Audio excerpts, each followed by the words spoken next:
the station covering all of the DMV. This is DC News Now.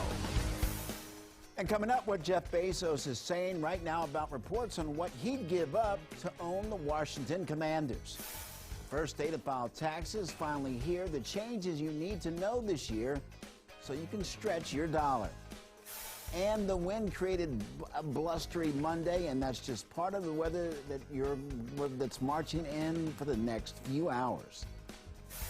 And thank you for joining us for DC News Now at 5. I'm Mark Hall, breaking now an all-out search in Prince George's County for a man police shot at. DC News Now's Katie Reed is live on the scene in Upper Marlboro. Katie, you just got briefed by police. What are they saying? Good evening. Now, like you said, that manhunt is still going on at this hour for the suspect who fired at police officers. Now, what we're learning is that the tags on that vehicle involved in this incident did not belong to that car, and also that a gun has been recovered on the scene. Now, to give you guys a little bit of background, shortly after 8:40 on Monday morning, police were called to Hickory Hill Avenue in Lanham for a suspicious car parked outside. And neighbors told us the car alarm was blaring on and off for around 2 hours. Now, after police arrived and approached that car, Police Chief Malik Aziz explained that one of the officers approached the driver's side, the other opened the passenger side door.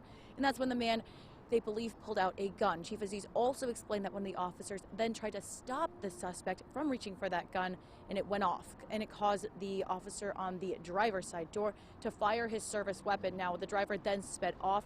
And we know that the tags on that black sedan did not belong to the vehicle.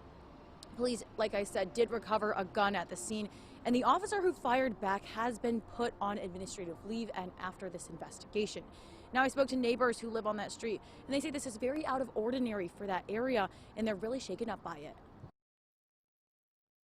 I was at home. I heard fire, 2 shots, pow, pow, and the car running away. So I'm freaked out for their safety in a quiet community like this. Things like this can happen. Shot being fired, and thank God my kids already went to school. The weapon was discharged during this incident, and that's what we're investigating now, how that weapon was discharged in a really fast, exceptional speed. This was not something that happened over minutes. This is something that happened over seconds.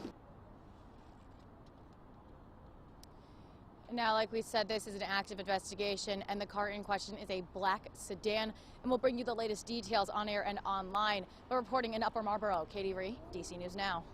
Katie, thank you. Check out this wild car chase in the Beltway in Fairfax County. Police say that a man carjacked a Honda in D.C., drove into Fairfax, and then carjacked the owner of a Chevy Tahoe and took off.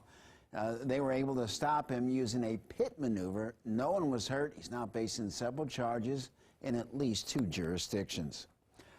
Breaking now, Amazon founder and Washington Post owner Jeff Bezos says that the newspaper is not up for sale. This comes after a New York Post report hours ago saying Bezos may sell the newspaper to buy the Washington Commanders after current Commanders owner Dan Snyder and his wife Tanya indicated a possible transaction. Bezos and the other potential buyers have been in talks on a potential bid for the team. The Commanders are valued at $5.6 billion. Well,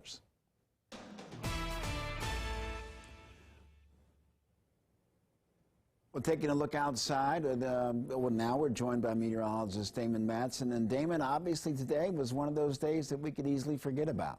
That's right, Mark. Yeah, a gloomy Monday out there and a windy one at that. That live shot showing the camera's not staying still. It hasn't been all day long because of these very blustery winds. We still have 15 to 25 mile-per-hour winds whipping around out there this evening. And there you have it, D.C. right up to that 25 mile-per-hour mark. And we are still looking at gusts even higher than that in the 25 to 35 mile-per-hour range. That really has been the big story today. The wind, along with all of the clouds that continue to hang around. Now, we haven't really been talking about any additional precipitation, at least, since most of the rain and even some of that wintry precipitation across our western counties moved out of the picture. There have been a few lingering snow showers over the mountains. That's what prompted this winter weather advisory to go until 6 p.m. for Garrett County. But But those snow showers are also coming to an end, and that advisory will either expire at 6 or be dropped before then as we continue on the trend of cloudy skies, breezy conditions, and it is going to feel quite brisk out there here this evening with those temperatures in the upper 30s to low 40s and the wind making it feel even colder than that at times. But now, as we move into the middle of the week, our eyes are fixed on Wednesday. After a very brief, quiet day tomorrow, we're talking about another messy storm system, and this one has a better chance of producing some wintry weather for parts of the viewing area. Who is most likely to see that snow and sleet combination on Wednesday, and when will it fall? We'll have a full check of that forecast coming up here in just a bit. Damon, thank you. Friends, family, and fellow students today celebrated the life of Karan Blake, 13-year-old, the youngest homicide victim in the district this year. His death stunned the community and sparked controversy. DC News Now's Lex Juarez has more. It's a hard day for Karan Blake's loved ones as they say their final goodbyes here at Israel Baptist Church. A big crowd came out to honor Blake and celebrate his life. Most of the people, teenagers just like him. The 13-year-old was shot and killed at the beginning of this month in Northeast D.C. The homeowner who shot him says he saw Blake trying to break into cars in his neighborhood. No charges have been filed in his death, and the name of the shooter isn't being released. It's caused uproar in the community and even more pain for the family. They invited the public to join them in celebrating his life. The service ongoing for hours. In Washington, Lex Juarez, DC News Now. Also tonight, 12 people are recovering after a shooting in a Louisiana nightclub. Right now, police say the Louisiana shooter or shooters remain on the run tonight. They're also telling us that this attack was targeted. It happened at the Dior Bar and Lounge in Baton Rouge early Sunday morning. Developing now in world news, environmentalists in Bosnia are sounding the alarm after a garbage buildup turned parts of the river into a dump. This footage shows a large area of floating garbage on the river. According to Euronews, much of the garbage comes from poorly regulated riverside landfills. The rest of the dump straight into waterways that flow across 3 countries. 4 rehabilitated turtles are now back in their natural habitat. They were released into the ocean along the Queensland coast of Australia earlier today.